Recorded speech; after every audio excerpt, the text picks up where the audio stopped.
যেমন ধরেন বাসায় কেউ হয়তো বা পেদে দিয়েছে, সো আমার তো বলার দরকার নাই যে তুমি পাত দিয়েছো, সো ফিল করতে হবে যে এখন এখানে মানুষটা লজ্জা পেতে পারে, সো আমি কথাটা না বলি। তো সেম থিং, আমার এবং খান সাহেবের স্ট্যাটাস অনেকেই জানতেন না। বিষয়টা হাস্যকর।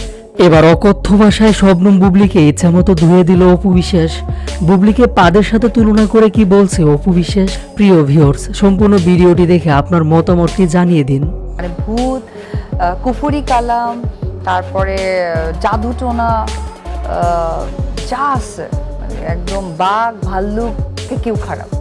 এক জামাই শাকিব খানকে নিয়ে শবনম বুবলি এবং অপু বিশ্বাসের ঝগড়ার যেন শেষই হচ্ছে না।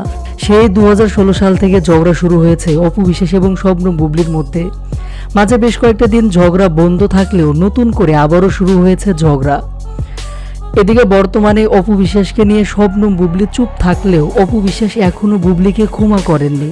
মূলত অপু বিশ্বাস বরাবরই দাবি করেন বুবলি তার সুখের সংসার ভেঙেছে। ফুটফুটে একটা সন্তান, সুখী পরিবার দেখার পরও সাকিবের উপর লোভ সামলাতে পারেনি বুবলি, তাই তো সুখের সংসারটা ভেঙে সাকিবকে প্রেমের জালে ফাঁসিয়েছে বুবলি, এমনটা বরাবরই দাবি করেন অপু বিশ্বাস। তবে বুবলি দাবি করেন তিনি সিঙ্গেল সাকিবকে বিয়ে করেছেন।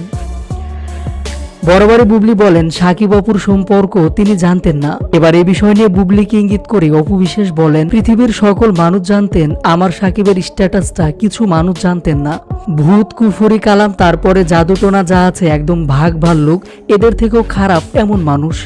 বুবলিকে ইঙ্গিত করে অপু বিশ্বাস আরো বলেন বাসায় কেউ হয়তো পেদে দিয়েছে, এখন আমার তো বলার দরকার নেই যে তুমি পাত দিয়েছো, ফিল করতে হবে এখানে মানুষজন লজ্জা পেতে পারে, তাই আমি কথাটা না বলি।